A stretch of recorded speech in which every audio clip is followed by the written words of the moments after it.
Mass traumas are an undeniable point in our history as Americans and world citizens. The less talked about aspect is the legacies and scars these events leave on affected communities. These events, as the name suggests, traumatize the individual subjected to said trauma, and these responses are passed down to their children through generations. Generational trauma is defined as a negative impact passed down through generations. According to many English licensed clinical psychologists and parenting evaluators stated on health.com, it can be silent, covert, and undefined, surfacing through nuances and inadvertently taught or implied throughout someone's life from an early age onward. The phenomenon was first recognized in Holocaust survivors, as the grandchildren of survivors had about 3 times the amount of psychiatric referrals compared to other groups. The symptoms of generational trauma may include hypervigilance, a sense of shortened future, mistrust, aloofness, high anxiety, depression, panic attacks, nightmares, insomnia, a sensitive fight or flight response, and issues with self-esteem and self-confidence, says Dr. De Silva. The trauma is almost certain to affect children and has been shown to affect people not even directly connected to the trauma. Parenting styles are directly impacted by the trauma. Parents are generally too emotionally damaged to be emotionally available for their kids. This causes poor and distant practices passed down the line. These practices can manifest in bad communication and being overbearing and overprotective due to anxiety. As the trauma causes mental disorder, people can turn to drugs and alcohol, which are adding fuel to the fire and hurt kids perpetually more. A quote from mantracare.com is, "Whatever the behavior is, it's not good for the children to have parents with mental disorders or drug problems in their background. They are in no way responsible, but they are the victims." It has also been proven to affect the body systems, most specifically the brain function, and can even change the DNA. Trauma also influences the microglia and the brain's immune system. When in a high trauma reactive state, the microglia eat away at the nerve endings instead of enhancing and growing and getting rid of damage, says Dr. De Silva. Explains, the microglia go haywire in the brain and cause depression, anxiety, and dementia. This can translate into genetic changes which can be passed down in future generations. In studies in mice, it is shown that fear and phobia can be passed down genetically. The fear was ingrained in babies that had never even met their parents. The Wildline quotes, another study conducted by Biopsychology Journal found biological evidence to support this notion of inherited dread. In this study, children of the Holocaust survivors were found to have methylation in their FKBP5 gene, a reaction in highly stress-responsive response gene, that it correlated with that of parents. Some offspring of FKBP5 methylation was even similar to that of victims of childhood physical and sexual abuse. The Jewish community's trauma point is no secret to anyone who has been in school. The effects of the Jewish community today are less discussed, but are no less present. Throughout time, the Jewish community has been persecuted and a hated group. They have learned to build walls around them. This anxiety and superstition has become ingrained in the culture, so much so the descendants of the Holocaust survivors are predisposed to anxiety and other mental disorders. According to Sherry Brown, founder of National Coalition Building Institution, this anxiety seems to come from a pathetically well-intentioned place that wants to keep us safe and healthy, but makes us miserable while doing so.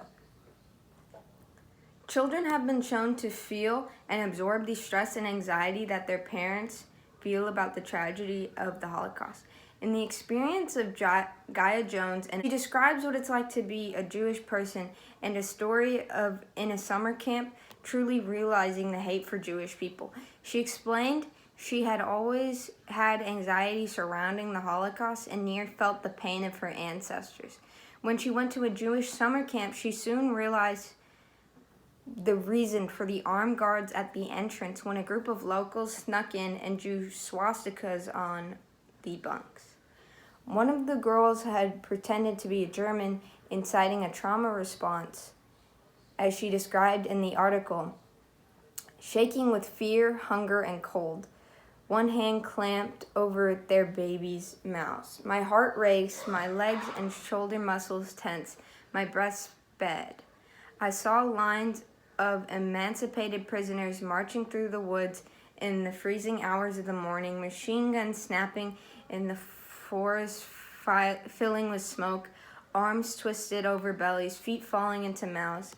My eyes dilated with fear of people long dead, their whispers around me, the woods thick and teeming with ghosts. Sometimes I'd lie on my back among the sleeping sounds of my bunkmates, thinking about how the bunks, similar to these shoddily constructed wooden barracks over 50 years prior, Jews slept of almost dead.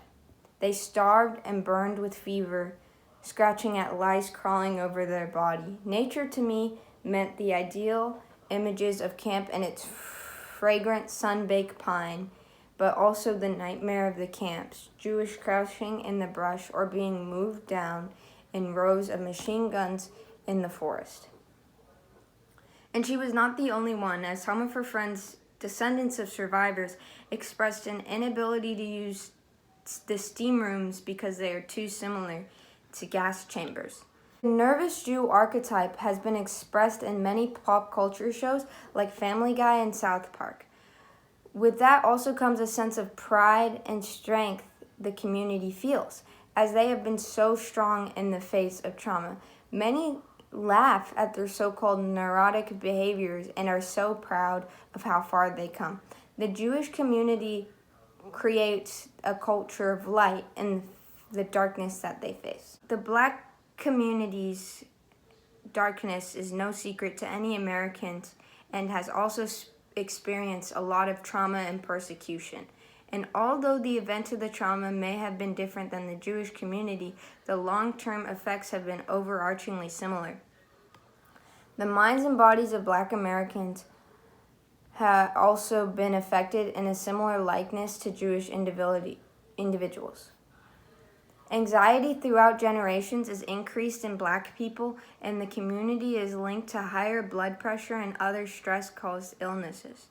The stress in Black Americans' diabetes and heart disease are more common due to the stress of societal racism and specifically police brutality and high incarceration. It has been shown that Black women age faster and Black people sleep less in comparison to their white peers. To avoid the nature of the world, some people try to acclimate to whiteness to be accepted by society. It is a sad reality of not accepting oneself to maybe be half accepted into a space. Janice Gassam Asar, a Black woman writing for Forbes, says, "There is a pervasive and false belief that aligning with whiteness will shield you from racial harm. Dissociating oneself from Blackness in order to ascend in society is one ways of the internalized oppression that shows up. This dissociating from one's sense of self is the reason why movements like I'm Proud to be Black are so important and pervasive, and why they are unequivocal to the comparison of I'm proud to be white. Self-esteem issues are heavily ingrained into the minds of Black Americans. So much so in a study of Black children, it was shown that most lean towards white dolls instead of Black ones. The self-esteem and looks of Black Americans have been torn down from before, during, and after slavery in the form of slurs and minstrelsy, ingraining negative stereotypes into the minds of these people. This results in learned helplessness, somewhat of a depression and hopelessness within the community. The same article writes, "Learned helplessness is the perception that no matter what a person does, they cannot change their situation or condition." And the stereotypes and preferred phenotype is so deeply ingrained, it is sometimes expressed within the community in forms of colorism, texturism, featureism, all formed in the belief wider features are better, and respectability politics. Behaving in a way makes a person worth more or better. No amount of money or fame can protect from anti-blackness, and that has been proved time and time again. The Jewish community's trauma is more accepted in today's society than Black trauma, which is actively ongoing and constantly undermined. But both groups are victim to the cycle of trauma porn. The focus on the negative and traumatic aspects of the group. This focus on trauma is triggering and insensitive, yet this educational trend of sorts is counteracted by Black History Month, Jewish History Month, and the Black Joy movement, all with the goal of focusing on the successes and joys experienced in these communities.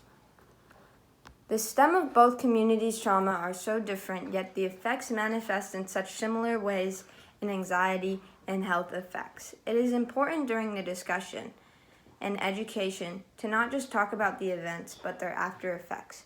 And when talking about these traumas, we can't let it outshine the beauty of the community discussed. People, culture, and communities are beautiful. We as a society need to acknowledge their strength, to acknowledge their beauty. The Black and Jewish communities are strong and have persevered throughout time. To learn about their trauma is to step forward to a progressive, peaceful, race-neutral society. We shouldn't just step forward because it's the right thing to do. The sole reason should be because Black lives, Jewish lives, brown lives, gay lives, and other marginalized lives matter.